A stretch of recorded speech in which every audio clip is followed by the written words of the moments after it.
Okay, welcome back to another video, folks, and this is the last ride and final thoughts video on the 2022 Triumph Bobber Goldline Edition.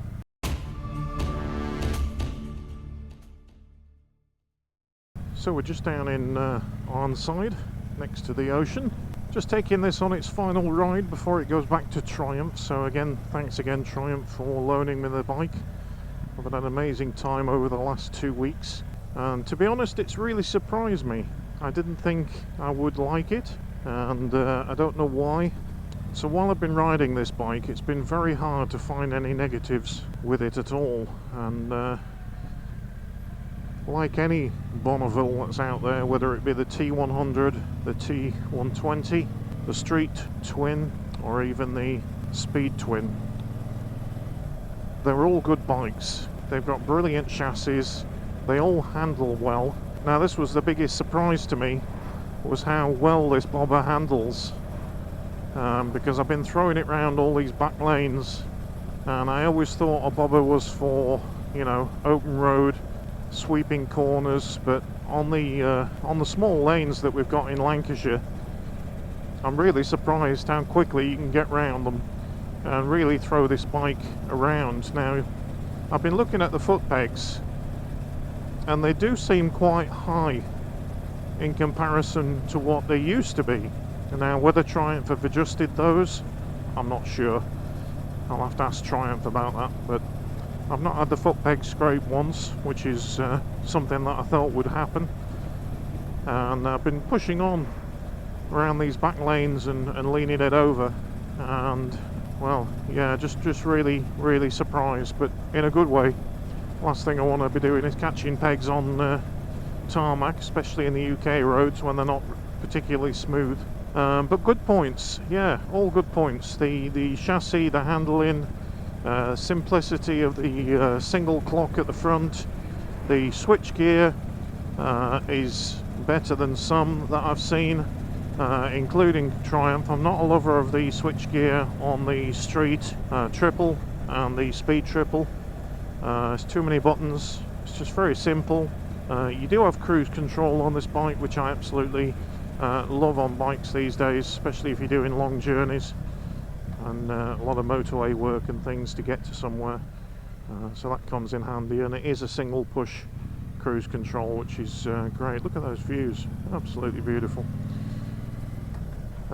So yeah, mirrors, some of the best mirrors, Baron mirrors that you can come across. Triumph, they're always well built. The engine, again with the 900 and the 1200 engine that are in this, the parallel twins, they sound gorgeous. They've got bags of torque low down. I think peak torque on this is around 4,000 RPM, so really low down in the rev range. And yeah, it just pulls like a train. It surprised me big time. I've had more fun on this bike than I have had on many, really have, and it really gets the looks. I had a old lady come over to me yesterday. She says she was 68 years old, so that's not old really, but yeah, she says she still has her Bonneville from the 60s parked up in the garage. I should have asked her if she wanted to sell it, but she said she rarely rides it now, but she still has her bike license, bless her. And she was looking at this bike, and she was saying, is it brand new? It looks so clean. And I said, yeah, it's the brand new Triumph Bobber. And I said, you know, they're still making Bonnevilles today, and she was quite surprised, really. Yeah, so it gets the looks.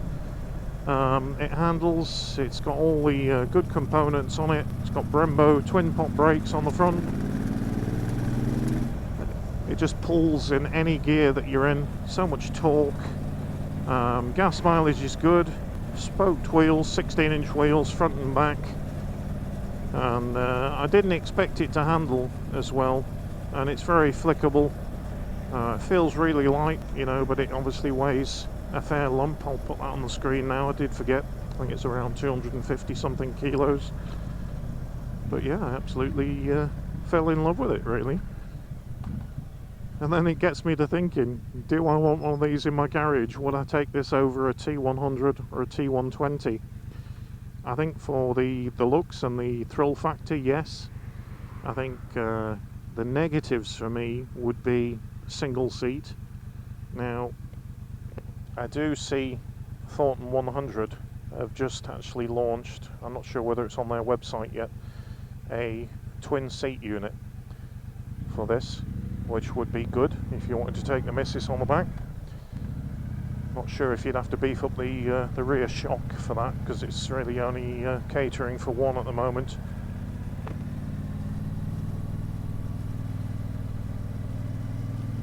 So yeah, the single seat unit, would prefer a double, but then you would just buy a, you know, a T100 or a T120, and yeah, just luggage really. I mean, there must be plenty of accessories out there. Maybe there's a luggage rack that sits on the rear mudguard on that bracket. I'm sure there is. I haven't looked, because it would be nice to you know, pop some luggage on the back there and take this touring. Actually, it's comfy enough to tour on, really comfy. And those are the only negatives really, just luggage. You know, take my rucksack just to hold my camera gear in. But yeah, really a surprise, really shocked that I like this bike so much. And the Goldline Edition with that different paint scheme, is it worth the extra 800 bucks? And yes, I would say it is. I really like it, and I think it's a good way to get a different bike, different paint scheme. £800 for the pleasure. They're only going to do this in 2022, as they are with the other Goldline range of bikes that they're doing this year.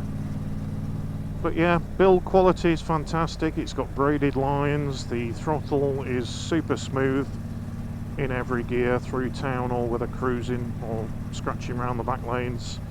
You know, things like adjustable clutch lever, adjustable brake lever, all in black, which is fantastic.